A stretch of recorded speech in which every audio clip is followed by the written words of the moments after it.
guys. So yeah, I had a little nap. Been up since 6 a.m. We had a leak from the ECB. I mean, they got more leaks than Trump. So we stopped out on the Euro trade from 111.90 at 113.10. I closed the Kiwi trade just for a second.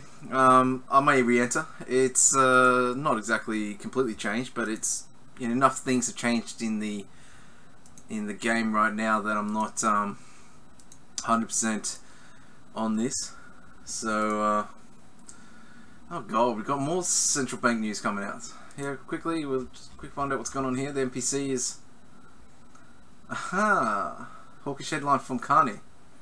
Alright, these guys started up or what? What's going on here? Hey.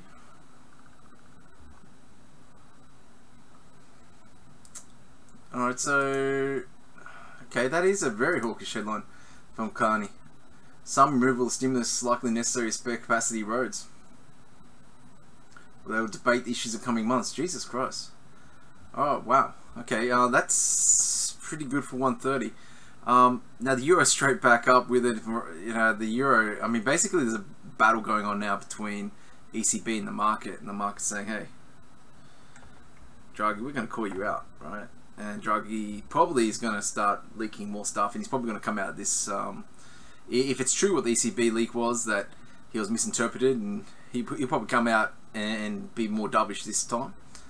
So he's going to try and talk it down probably. But that's a pretty hawkish headline. Now that would lead to straight up selling euro pound as a trade. If those two combinations work out. Let's just see where we are. We might have missed the entry. Might be too far to go on.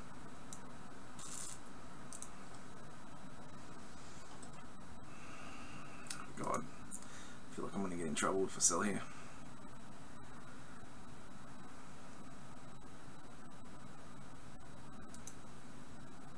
Can't sell into that. You cannot sell into that. You can't just sell into that. But just straight up on the news differentials, and it's one is, you know, hawkish, the other one's expected to be dovish and continue to be dovish.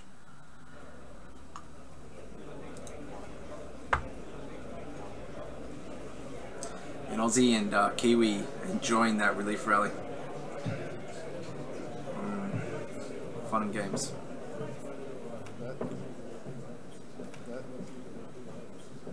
Carney speaking here as well, guys. So you know we must see if he agrees with us. For the final part of the conference, after the concluding panel, President Draghi will hand over the prize to the winner of the Young Economist poster session, and then we'll have the group picture of everyone in the courtyard. So please don't run away, but at the same time, please take the time to answer the feedback survey on your iPad. It's essential for us that we can improve the conference for you next year. I've also been asked about the dinner tonight. Buses will depart at 6:30, and the dinner is hosted by Banco de Portugal. And now, without further ado, let me introduce Governor Flug, who chairs the concluding panel with Governor Carney, Governor Kuroda, Governor Polosh, and President Draghi. And after the panel, we'll have a short Q&A as well. Over to you.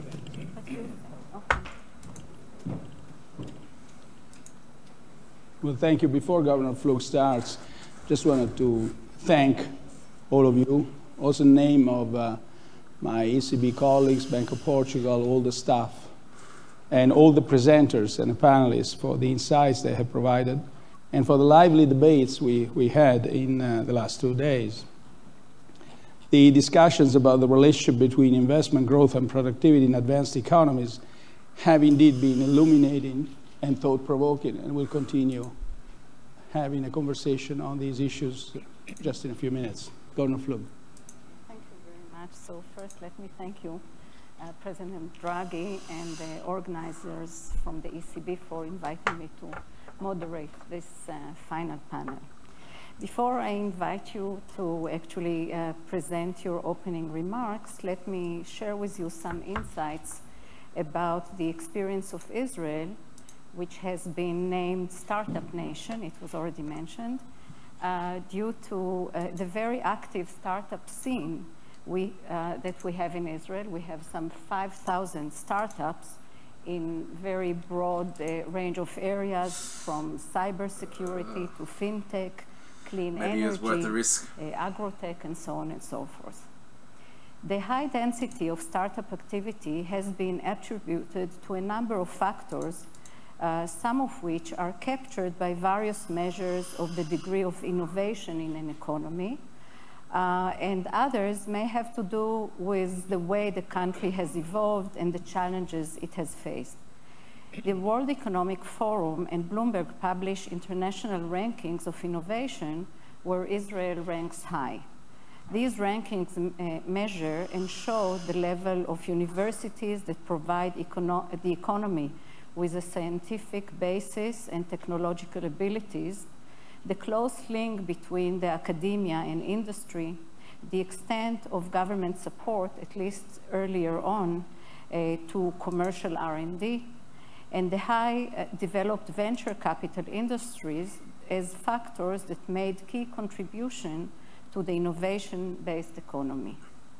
Adding to that, I would add the need for sophisticated intelligence unit in the army, where young, talented people gain experience didn't pull the trigger in various there on the digital European environments, Sankas. including, for example, in the area of cybersecurity, or the need in civilian areas such as water supply, for example, for a country that is characterized mostly as desert, which led to important innovations in areas such as drip irrigation, water desalination, water recycling, and so on. So basically, you can say that necessity is the mother of invention. To all of that, I would add a cultural element, some call it chutzpah, and that is the willingness to explore new ideas, fail, learn from your failure, and then try again. As the vast majority of startups actually fail, and only a small fraction end up being great successes, success stories such as Waze or Mobileye. However, this is only the bright side of the Israeli economy. A more complete picture is that Israel can be characterized as a dual economy. One economy that is knowledge and innovation-based, that is dynamic, internationally competitive, and attracts highly educated individuals. And the rest of the economy that is characterized mainly by lower productivity and low wages. Innovation is limited mainly to the high-tech sector, which at its broadest definition accounts for only about 10% of the workforce. And actually, it's among the highest among developed countries, but it's still only 10%. The rest of the economy is benefiting from innovation only to a small degree. There is a limited diffusion of innovation into the other sectors. And it is not adopting cutting-edge technologies developed in the high-tech sector or elsewhere. This economy is unable to compete for talent that would facilitate actually the adoption of advanced technologies in these other sectors. So the outcome is that of a polarized dual labor market, resulting in high income inequality. The top-notch skilled labor being absorbed and very well compensated by the high-tech sector, as I said, about 10% of the employment, and the other 90% are mostly low-skilled employees, less productive, and earn lower wages. How to facilitate and provide incentives for the adoption of innovative technology. Draghi's not spoken yet, Jenny. Draghi just, someone leaked that Draghi's not happy with the rally. What skills need to be provided by the educational system that would make it possible to adopt sophisticated, cutting-edge technology in these sectors? How to help the diffusion of innovation to the rest of the economy? These are some of the questions and challenges that need to be addressed in order to reach an inclusive and sustainable growth, so that the benefits of innovation will be shared by the society at large and not only by a privileged few. So this is the Israeli experience, and I want to turn now to the questions that the panel will address. And the first question is really, what does the issues that have been discussed? Yeah, it's not looking good, is it, Andrew? This conference. I close my eyes short, central banking Heinrich. and with monetary policy, or to what extent?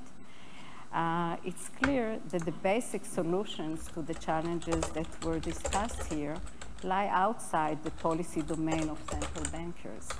These challenges have to be addressed by the composition of government spending, by the composition and structure of taxes, by structural policies, and clearly trying to focus monetary policy on these issues will further overburden monetary policy. But still, the question is if monetary policy, and more broadly, if central banks' policies, can have a role in supporting higher productivity and inclusive growth. So this is the issues that I'm sure will be covered by our distinguished panel. And let me invite President Draghi for his opening remarks. Let me first begin with the euro should be lower. First of all, I agree with you that monetary policy should not be overburdened by other tasks besides the many it has now. But having said that, still we can't underestimate the importance of innovation, of productivity, and of growth. And they are very important in the informing our monetary policy. We've been seeing in the last, I would say several years, probably 15 years, a decline in productivity, both on cyclical accounts and on trend accounts. I'm sort of relatively confident that as the economy will improve in the Eurozone, and we are entering an upswing in the business cycle, we'll also see a cyclical improvement in productivity. We've seen a pickup in private investment after many years. Being subdued, and that's the relatively recent evidence of the last few quarters. So we do expect an improvement on the cyclical front. Now, the structural front is more complicated. There, we have to deal with issues that pertain more to innovation and the diffusion of innovation. On innovation, clearly certain policies that foster R&D, the investments in human capital are the first ones that come to mind. But then we ask ourselves, what is really, if we look at countries that have been very successful with innovation, what sort of environment they have that made them to be successful? And we had that very interesting presentation by Professor Schmidt at lunch, where he described the ecosystem of MIT. So one very first indication is that we, especially for applied research, to have an ecosystem like the one was described by Professor Schmidt, or aiming at that, is, for me, it would be probably the most interesting policy prescription.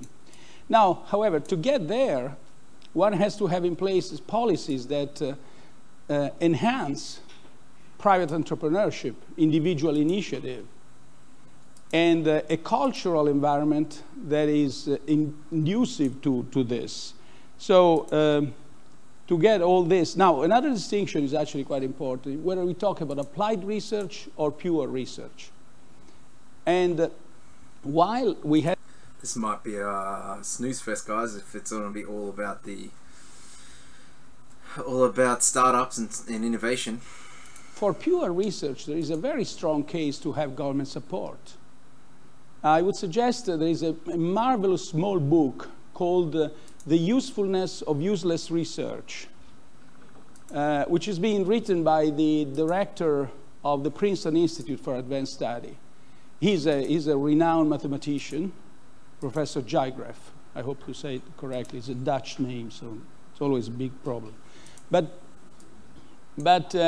there he makes the case that good pure research will produce the applied results that everybody wants to get. We don't know how many years it takes, and he shows, it makes a very good case showing that many of the current inventions today rely on research that's been carried out many years before. I mean, this Princeton Institute is the place where Einstein used to be, for Neumann, and it's the place where arguably there are probably the highest concentration in the world of physicists and mathematicians in the last 20 years. So that's for innovation.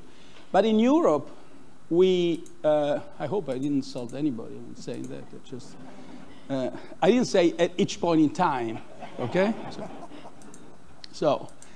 But when you go to diffusion, things are, in a sense, at least as far as Europeans are concerned, easier. And there we can see, and we have estimates where the largest measurable progresses in increasing productivity come more from diffusion than innovation. That's in Europe. And so we have to have proper policies that foster this diffusion. And again, these are policies that deal with basically product markets, that enhance competition, that enhance private investment, that make the environment, to use words being used many times, growth friendly.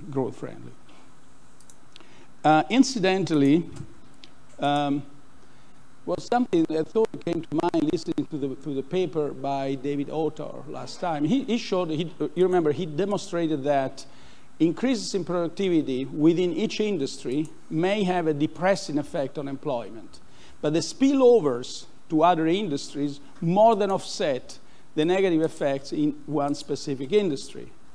Now, I was thinking that to actually get the benefit of these spillovers, one has to have labor mobility from one sector to another. If there is no labor mobility, either you don't have the productivity increases because they are sort of kept down, or you're bound to have more unemployment and without the benefits of higher employment in other industries. So that suggests that we have to have policies that, as I said before, they increase the labor mobility and the competition in the product market. Now, more specifically to our own environment in the Eurozone, there are many policies or many things we can sort of do and think and imagine for the coming months that enhance confidence. That's the other thing. It's very difficult to have investments that are bound to take several years in an environment where there is no confidence. And fortunately, we are seeing that the environment is changing for the better there. So I would expect that also on that ground, we will be seeing improvement. Thank you, Gabby. Thank you very much. Governor Carney, please. Thank you. I brought some pictures, so I'll just speak from up here, if I may. First off, let me thank you, President Draghi, Governor Costa, colleagues from the Eurosystem for this invitation. It's an extraordinary gathering here at Sintra, and it's been my pleasure to be back. What I'm going to do is a little more pedestrian, because a lot of the discussion has been about innovation, cutting-edge type technologies, and I'm going to talk about investment this cycle, more than innovation TFP per se. And I'll use the UK as an example. There's basically two parts of the presentation. Use the UK as an example of some broader trends and some of the explanations for why investment has been weak, and just provide a few perceptions on that. And then try to answer Karnit's question at the start, which is what can central banks do? So first thing, I think we all know this, good to put it in context, G4 as represented, investment has been weak since the crisis. The UK has done relatively well, but it's nothing to be proud of, because actually this is the weakest investment recovery in half a century in the UK. And why could that have been the case? Well, one explanation is, well, it was a really poor recovery. It was also the weakest recovery since the Great Depression.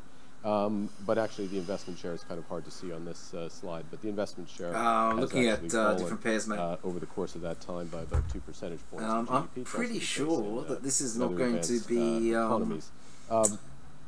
There's not really any topic here that's going to be on monetary policy. Now, what that means is, and it lines up with those leaks and the release of the statement from Carney. Sort of they're trying to get their point across, I suppose, pre-game.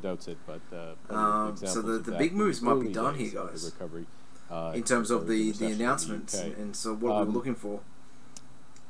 And that's misallocation. Chad, you know, Jones basically and others is talked pound about misallocation this morning. higher. Quite Euro's rightly. been bought on the dip. This is just trend capital to output ratios, different scale, which gives you a sense in terms of orders of magnitude. Yeah, I'm not really confident we're going to get any headlines here to react to.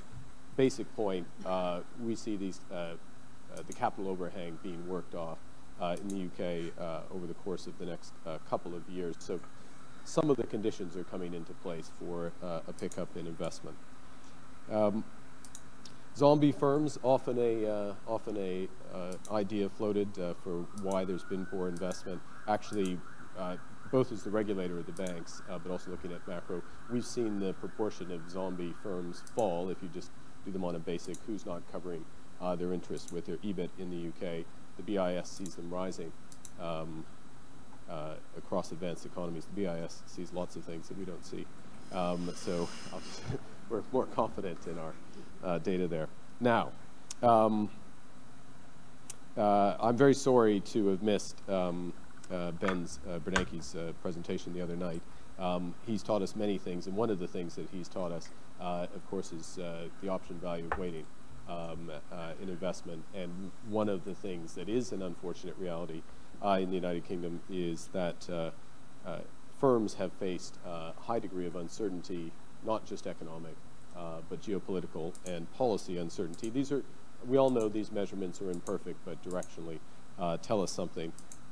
And we think that it probably helps tell us why hurdle rates have been so stubbornly high. I'll show you what I can go ahead. That's a survey of hurdle rates in the UK firms at present that we have done at the bank. So think mid-teens hurdle rates. And one of the questions is, how do you reconcile that with a slower secular growth outlook, if you believe anything about what various 10-year rates may be telling us, a lower real return environment. This is just using a simple Black-Scholes model, and I've plagiarized it. I've cited it, actually, so it's not plagiarism, from Ben Broadbent. And just looking at, if you have a slightly higher uncertainty around future returns. It's midnight in Australia. Swamp the reduction in hurdle rates that would come from lower overall growth outlook, and we do think that is what explains some of what I just said, which is stubbornly high hurdle rates. Just talked about diffusion. Important points made by Mario a moment ago. We do see this issue quite strongly in the UK data. There's many ways to cut this. This is value added per worker in various firms. The magenta are frontier firms, and the blue and the green are the rest. And you can see that the gap is widening quite significantly. I think labor mobility, which is quite high in the UK, can be part of the explanation here. There's a variety of other reasons. And one of the puzzles in the UK right now is that despite very strong quantities in the labor market, labor mobility is quite low. So people are staying in their jobs for much longer than you would expect with a 4.6% unemployment rate. Possibly that goes back to the uncertainty question, although that's speculation on my part. But elements of diffusion go with workers. There's a lot of evidence around that. And if you join my mother and my two thesis advisors, you'll find a very tortured explanation of that from my graduate days. Now, secular forces that are there. Demographics, importantly mentioned this morning. I'm not going to go into detail, but that is part of the demand element that we think could be there as well. And also this shift into more intangible investment that's happened over time. I'm sure you talked about it when I wasn't here. I didn't hear much about it this morning. But just economic data coming out. I think a number of you know just now, top of the hour. Accelerator effect is dampened. And there is US pending home sales, medium tier. Around that, it's much harder to borrow against. Also another weak print, so a lot of data coming out of the US on the weak side here. Solution set here. Market's not really responding to this piece of data there. Central banks. Okay. So in terms of, I'm getting ahead of myself. Much more important is right, so 1230 oil inventories. Karnak's question, which is what can we do as central banks to support a belated recovery in investment, recognizing that other policies will be much, much more important. First, I think we need to recognize that while the cost and availability of finance matters, internal cash flows, the profit outlook, and uncertainty are far bigger determinants of investments than 25 basis points here or there. Monetary policy, its impact comes from affecting companies' profits and cash flows through its effects on domestic demand and via the exchange rate on external demand. And given the importance of internal finance for investment and those high hurdle rates I talked about a moment ago, such indirect effects are much more important for investment, I'd argue, than the effects on the cost of capital. Now, the current situation in the UK can help illustrate that point. Right now in the UK, output is approaching potential, and that capital overhang I mentioned a moment ago looks set to be eliminated over the course of the next few years. So if companies want to expand, they're going to need to invest, particularly in a tightening labor market. The strengthening global economy should tempt them to do so, particularly since UK companies are generally competitive given the fall in sterling. We have a broad-based recovery. Our estimate is more than 3/4 of the global economy is growing above potential, and we're seeing the circumstances in place for Pounds a continuing to push some up. rotation from consumption to investment, or at least the indicators of Euro pounds that. probably Capital goods orders, convincingly broke the trade or investment intention. Yeah, it's looking pretty nice. All of this suggests that there is that rotation, and if Euro might get to 114 those here, though. stronger investment intentions are realized, Interesting that the globally, ECB tried to talk it down, came straight there is back the up. prospect of the global So equilibrium interest rate rising somewhat. that's making telling the of how given strong this monetary rally is. policy setting more accommodative. The extent to which it does, of course, depends on other secular factors that have been holding it down, including demographics again, debt overhangs, and the capital intensity of production. Now, in the UK, as I mentioned, there are a series of uncertainties that are pushing the other way. Uncertainties about how consumers will adjust to a period of weaker real income growth, uncertainty about market access post-Brexit, and uncertainty about the potential risks in the transition to new arrangements with the EU and the rest of the world. And so the best thing we can do is to pursue the right policies as the bank within clear frameworks to promote monetary and financial stability. With respect to the latter, financial stability, basically what we've been trying to do is remove any lingering uncertainties about access to credit, access to finance, in good times or bad. And this is just one illustration. This is common equity, or core tier 1 of UK banks.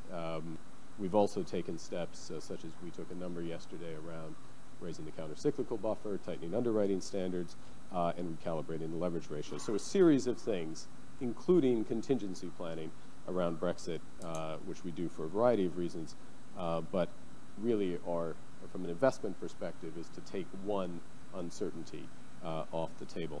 And I could show you lots of illustrations of the relative success of this. I'm not sure where the U.S. high-yield bond market is at present is the best illustration of that, but maybe you can take my word for it that capital is available and it's keenly priced. So let me turn to monetary policy and then finish. So we, as you all know, just like the ECB, operate within a well-established framework. For us, it's anchored in the inflation target. And we set out in advance of the referendum how we would apply that framework to monetary policy, and we emphasized that the process of leaving the EU would have impacts on demand, supply, and the exchange rate, and that the impact on monetary policy, therefore, would not be automatic because you need to balance those factors. In addition, what we have done is clearly as possible, set out a reaction function consistent with our remit, and this is the important point, is that under our remit, under our mandate, when we are in, quote, exceptional circumstances, and Brexit is an exceptional circumstance because it has brought an exchange rate move and that is itself bringing forward an expectation of a real fundamental shock, a fundamental hit to real income, we are required by that remit to balance a period of above target inflation with a period of weaker growth.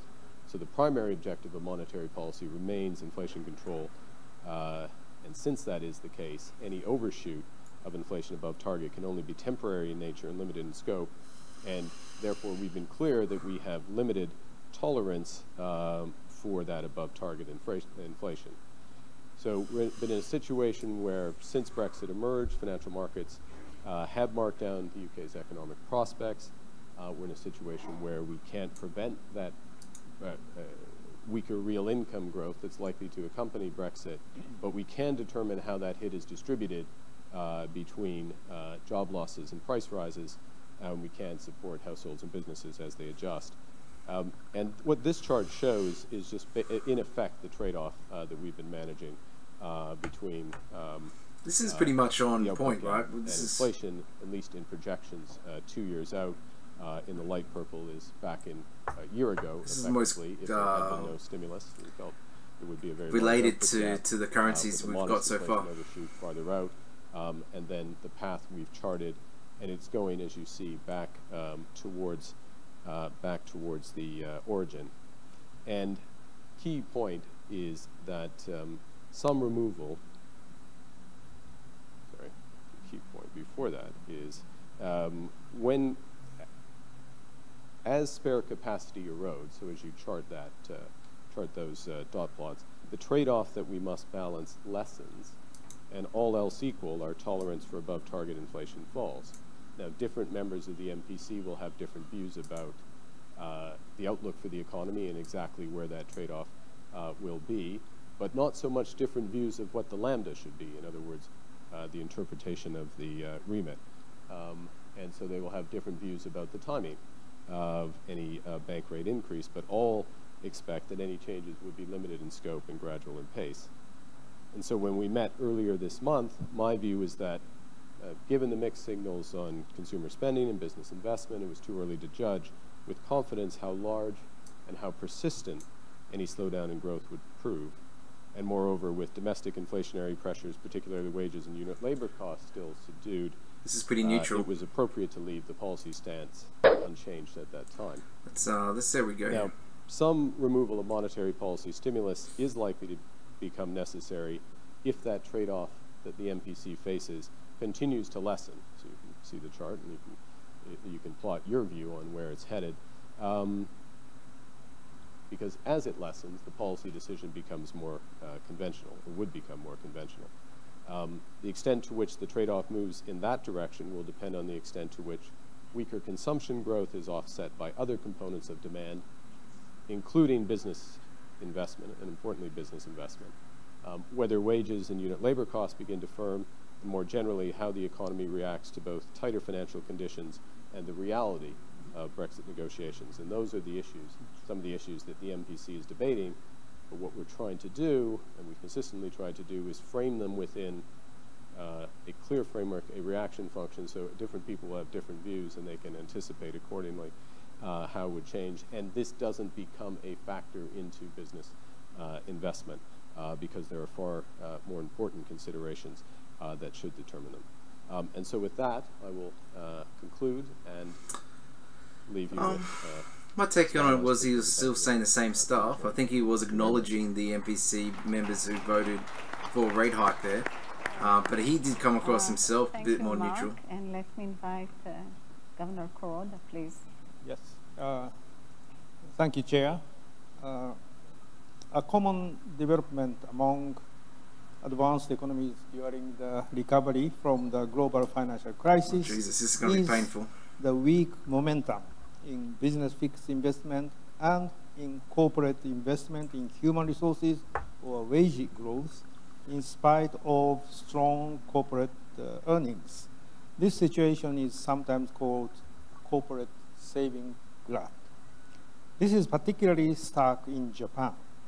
After the introduction of the QQE, or quantitative and qualitative monetary easing 4 years ago, economic conditions have improved and firms have experienced record high profits. However, firms are still cautious about increasing investment, spending, including investment. In terms of the saving and investment Careful if balance, you're selling the pound. the corporate sector has been in a surplus That was Since mainly, the we latter wanted a half better of the reaction than that 90s. to his neutral comments. And now, Didn't really get that, so I might close that shortly. corporate cash and deposits have kept increasing, amounting now to 250 trillion yen, or almost 50% of nominal GDP. Looking more closely into the development in the corporate sector, business fixed investment is on a moderate increasing trend, but it remains sluggish. Investment has been mainly on maintenance and repairs and less on capacity expansion. In terms of the corporate investment in human resources, wage growth has been low, standing at less than 1% on an annual basis. This is despite the tightening of the labor market, with unemployment rate falling below 3%. The wage growth for full-time workers has been slower than that for part-time workers. While the wage growth of the part-time workers is in the range of 2.5 to 3%, as it is more sensitive to labor market conditions, the base pay for full-time workers is growing at less than 0.5%. These developments seem to suggest that firms are still hesitating to make long-term commitments. As often pointed out, business fixed investment has a feature of irreversibility, and wages have a characteristic of downward rigidity. For firms to decide on making new investment or raising base wages, they need to become sufficiently confident about growth prospects. It seems that firms have not yet regained that confidence. The question then is how to achieve stronger growth expectations. The key would be an effective combination of structural policies and macroeconomic policies that lead to a sustained increase in economic growth. Structural policies include regulatory and institutional reforms, and these will raise growth potential. The main components of structural I don't know if you came policy across that hawkish, Andrew. I think he was just trying to pay lip service to the other members' views, right? Reform and investment in human resources. But yeah, no, the market's definitely running with it. Labor productivity and increase labor participation, especially among women and the elderly. This, in turn, will make growth not only stronger, but also more inclusive. You know, it becomes really important what the next inflation numbers for are. economic growth to be sustained, Imagine if it's inclusiveness is above 3%. essential. Turning to the role of macroeconomic policy, let me mention 3 points. First, macroeconomic policy can support the implementation and the progress of structural policies. Structural policies could be accompanied by... If they do hike, it's only going to be to 1 or 2 hikes, right? And then it's going to be a long wait before they raise again. Unemployment. Macroeconomic policies can alleviate such unfavorable impact by increasing demand. This would support the implementation of reforms that lead to higher productivity in the long run. Second, in order to improve business sector confidence in future growth prospects, it is important to achieve a sustained period of strong economic activity. This is particularly important in the case of an economy that has struggled for longer periods of stagnant growth, like Japan. Once strong economic activity continues for an extended period and labor and production capacity shortages linger, firms are likely to more actively seek to increase business fixed investment and investment in human resources. Third, in Japan, since the latter half of the 1990s, weak growth expectations have been accompanied with low inflation expectations. The Bank of Japan introduced QQE in 2013, 4 years ago, and the policy was intended to change the deflationary mindset entrenched among public. At the same time, the government has pursued fiscal policy and structural reform with a so-called three-pronged approach. As a result, economic and price situations have improved in Japan. That said, there is no magic wand to quickly fix the weakness in growth expectations and inflation expectations. As I mentioned earlier, an active combination of macroeconomic policies and structural policies is essential. This would lead to an environment where firms upgrade longer-term growth expectations and more actively make commitments toward the future. Let me stop here. Thank you very much, Governor Kuroda.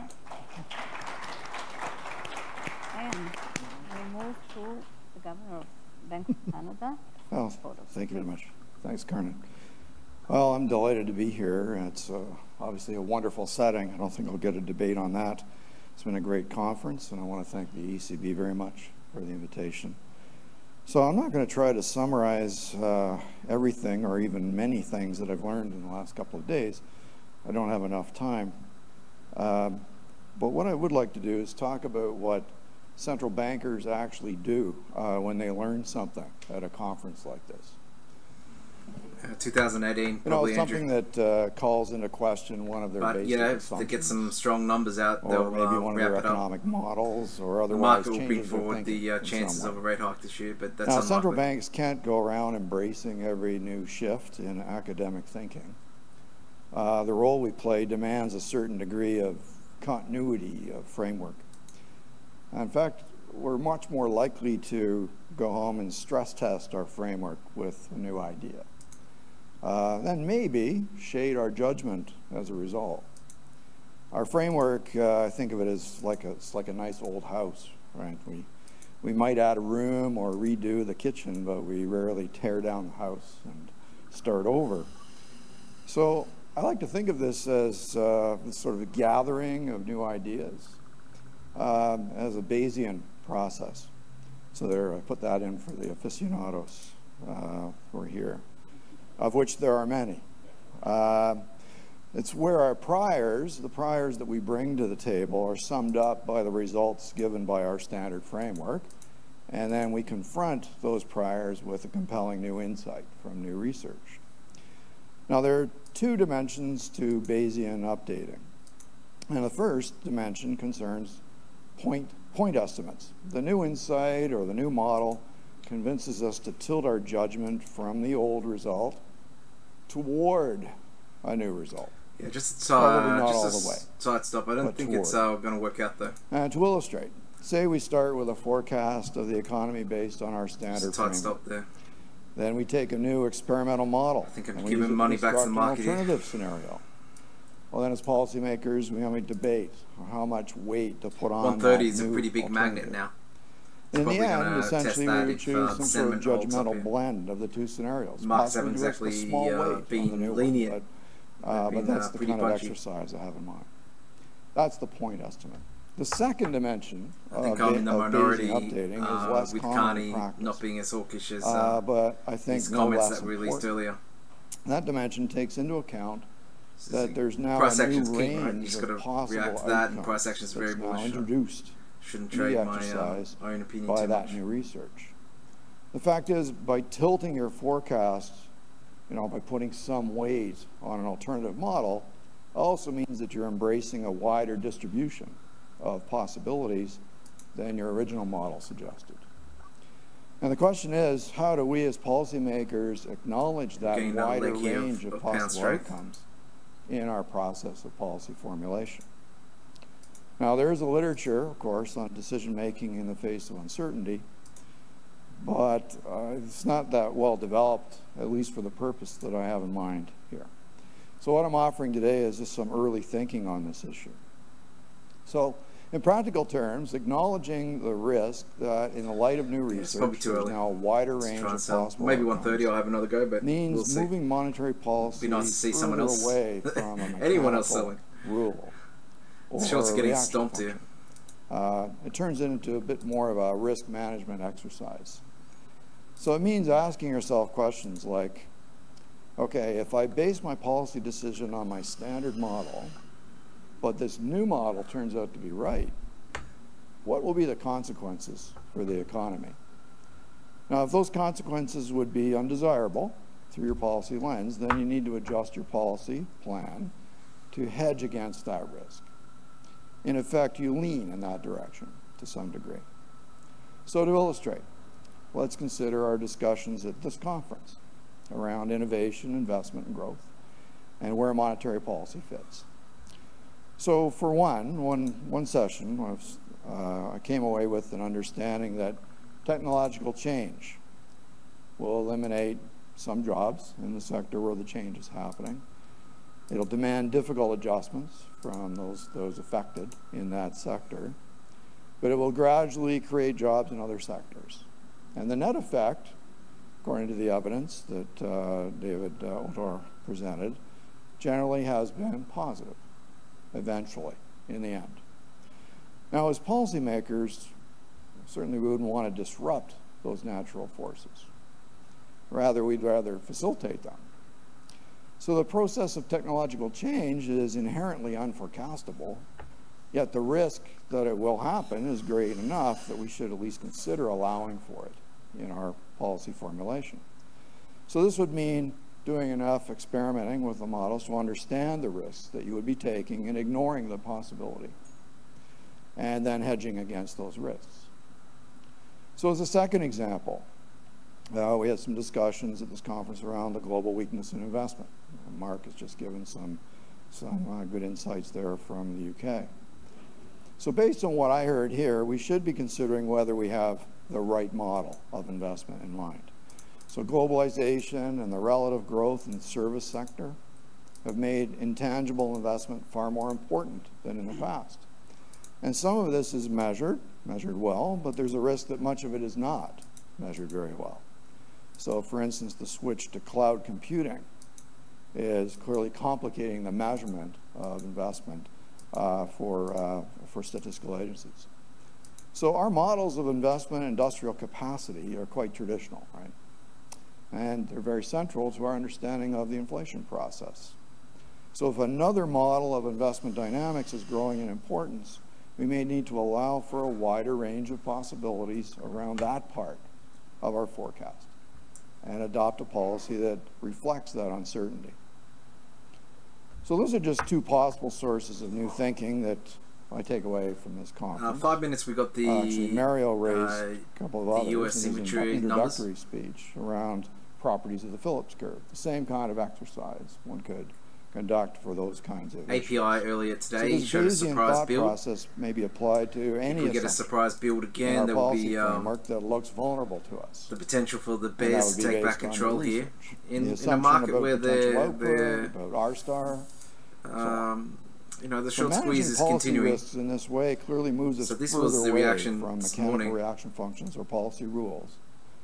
Importantly, though, it's not an argument To for the pure API. discretion in policy decisions. It's come back Complementary grinding higher. to such a shift is increased transparency around those judgments, and of course clear and regular communication, all of which is still anchored by our inflation targets. So what I'm offering today is just some early thinking on how best to incorporate alternative views of the world in monetary policy formulation along the way. Our goal is to formalize that process so as to ensure policy accountability through time. Now, that's an active research area at the Bank of Canada right now. So I thank you very much for that.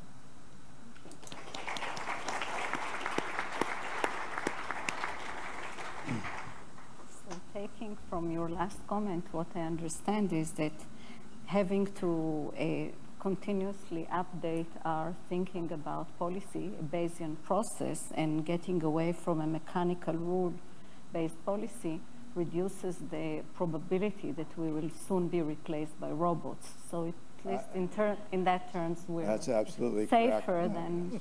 Yeah, good.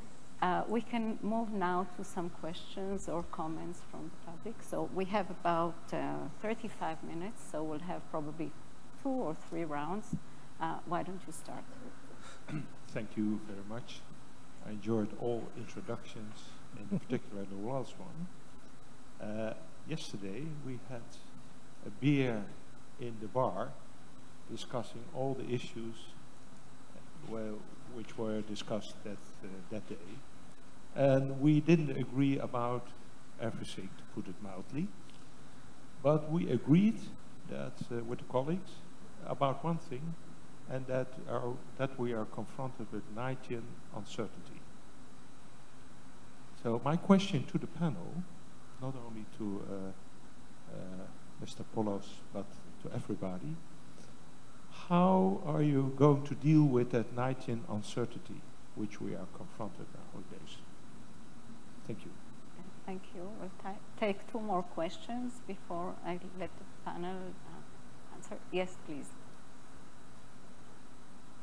Richard Baldwin from the Center of Economic Policy Research. I think one of the themes, especially on the first day, about innovation, is that there may be an increasing gap between utility and GDP and unemployment. So in some sense, the central bank is skating between helping people's lives improve and keeping inflation from going up. There's a lot on oil here.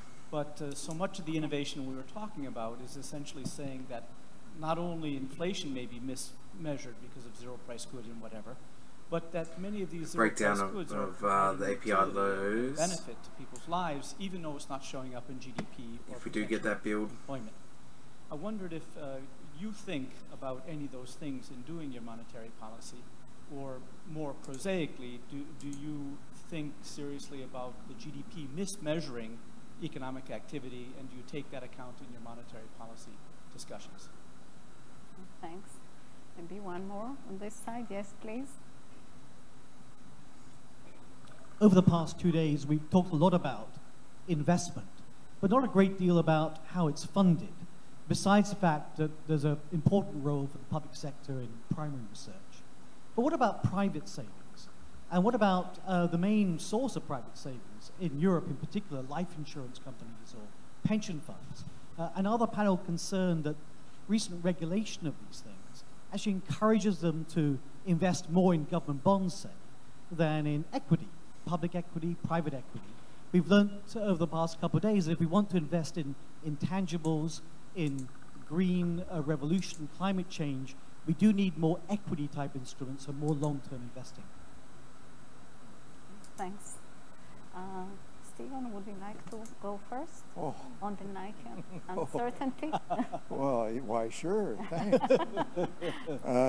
Well, anyway, I love the question about Knightian uncertainty. I resisted the temptation to actually put that in my remarks, so thank you.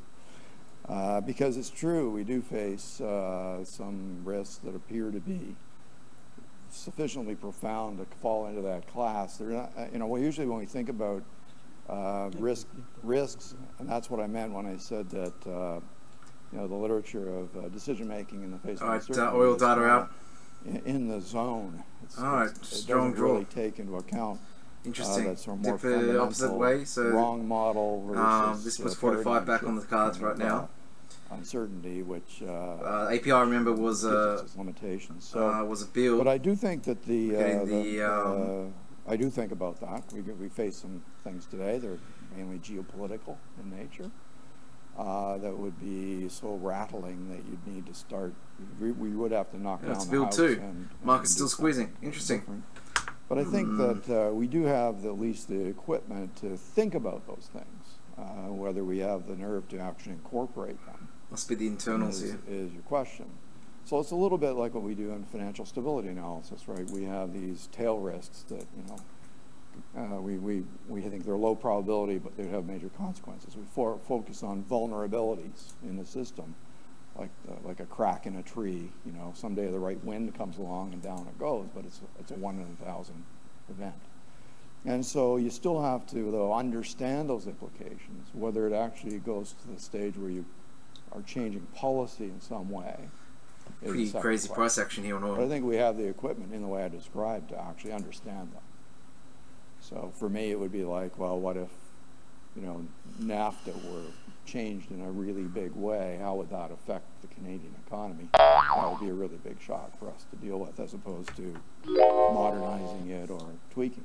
Right? So that would be the kind of break that we would need to analyze in that separate way. But I would use the same methods. I'll leave the other questions to my colleagues, because I know they're all ready now. Now that I've ragged the puck for them. Okay, Mario. Well, just two words on a second question. Measurement errors. It's getting a bit late here, so 12:30. I think we're not going to see anything sort of headline moving anymore. I think the reason why we got the releases early is because the market wanted to focus on those. You know, in terms of get them out before the panel, because the panel's a bit of a snooze fest. So it's and the market was paying attention anyway right at that point. I don't think you're going to see anything going forward. So the pound's still holding gains, rolling over a little bit, but we are pretty close to 130. So probably we'll be testing that if we do get some rejection up there, and maybe a clarification again from Carney. Then the market can definitely move down from those levels. But with the euro rallying at the same time, you've got to be a little bit more concerned that we are going to have a more substantial move higher. And it's definitely possible. So the euro's got that open window up to 115. The 115 level, which we've visited many times in the past couple of years. That would be a much bigger level, and that's a much bigger fight. But other than that, I'll be back on Monday, guys. Thanks for tuning in tonight. Unfortunately, it wasn't the pre-game show was the show, right? And so we didn't really get an ECB panel that was as entertaining as we thought it could be.